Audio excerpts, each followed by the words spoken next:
বিচার বিভাগের স্বাধীনতা, মানবাধিকার ও গুম কমিশন সংক্রান্ত নতুন এবং কার্যকর আইন করবে সরকার। এ ধরনের 7টি অধ্যাদেশের বিল পাশ না হলেও তা বাতিল হয়নি বলে জানিয়েছেন আইন ও স্বরাষ্ট্রমন্ত্রী। বলেছেন, এসব অধ্যাদেশের ত্রুটি, সাংঘর্ষিক ধারা আলোচনার মাধ্যমে সংশোধন করে নতুন আইন করা হবে। এ নিয়ে না বুঝেই বিরোধী দল রাজনীতি করছে বলেও অভিযোগ সরকারের দুই মন্ত্রীর। এ সময় অপ্রাসঙ্গিক নানা ইস্যুতে সংসদ থেকে বিরোধী দলের ওয়াকআউটেরও সমালোচনা করেন তারা। সিলন টি রপ্তানিতে শীর্ষে। স্পিকার, আপনাকে অনেক অনেক ধন্যবাদ।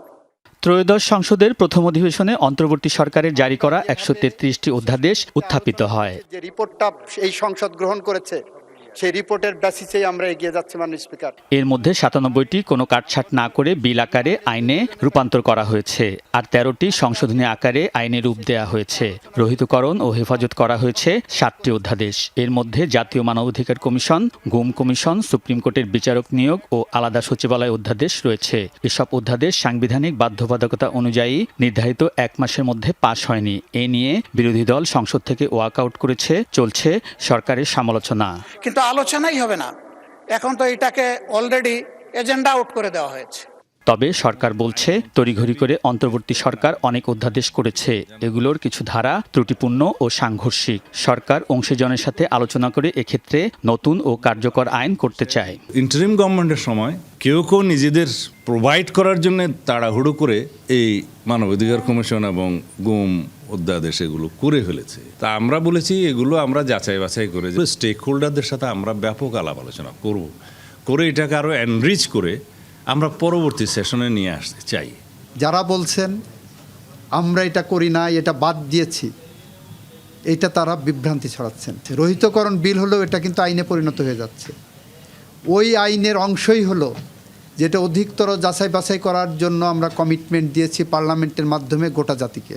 কয়েকটি অধ্যাদেশের ত্রুটিও ধরিয়ে দেন দুই মন্ত্রী। একজন গুমের শিকার হলো, তার পরিবার গেলেন আইসিটি বলল যে আমি এটা নিতে পারবো। আসামি পক্ষ যে বললো যে আমার তো প্রোটেকশন দেওয়া আছে অন্য আইনে, গুম কমিশন আইনে, আমি আইসিটিতে আসবো না, আমাকে অন্য আইনে নেন। এইটা নিয়ে হাইকোর্টে বিচার বিশ্লেষণ করতে যে কয় বছর যাবে, সেই কয় বছরে গুমের পরিবার আরও হয়রানির শিকার হবেন। জুলাই স্মৃতি জাদুঘর, সেটা রিপোর্টের মধ্যে অ্যাজ ইট ইজ পাশ করার জন্য সবাই এগ্রিড হয়েছিল। সেই আইনে অবসর গ্রহণের বিষয়টা বা পদত্যাগের বিষয়টা যেভাবে বলা হয়েছে, সেই ব্যক্তি স্বেচ্ছায় পদত্যাগ না করলে রোজ কিয়ামত পর্যন্ত তাকে সরানোর কোনো সুযোগ ওই আইনে রাখা হয়নি। সরকার দলীয় চিফ হুইপ বলেন, গুমের বড় শিকার বিএনপি। খোদ স্বরাষ্ট্রমন্ত্রী সালাউদ্দিন আহমদ, ইলিয়াস আলী সহ বিএনপির 700 নেতাকর্মী গুমের শিকার হয়েছে। আমাদের এই পাশে আজকে স্বরাষ্ট্রমন্ত্রী বসা, তিনি গুমের একটা অন্যতম বড় শিকার। আমাদের ইলিয়াস আলী সাহেব গুম হয়েছেন, আমাদের চৌধুরী আলম গুম হয়েছেন, এরকম প্রচুর মানুষ গুম হয়েছেন। নাকি গুমের আইনটাকে আমরা খুব হালকা করে দিলাম, আমাদের মাননীয় আইনমন্ত্রী সেটাকে গ্রহণ করবেন? আমরা এই দুঃখ নিয়ে এখন ওয়াকআউট। আইন ও স্বরাষ্ট্রমন্ত্রী অভিযোগ করেন, সাংবিধানিক অধিকার হলেও যুক্তি ছাড়াই সংসদ থেকে ওয়াকআউট করেছে বিরোধী দল। অপ্রাসঙ্গিক কিছু বক্তব্য তুলে তারা যে কয়েকবার ওয়াকআউট করেছেন, সেই বিষয়গুলো আমার মনে হয় যে যৌক্তিক হয়নি। অধ্যাদেশ নিয়ে রাজনীতি না করে বিরোধী দলকে যৌক্তিক আলোচনার আহ্বান জানিয়েছেন মন্ত্রীরা। আলমগীর স্বপন, যমুনা নিউজ, ঢাকা।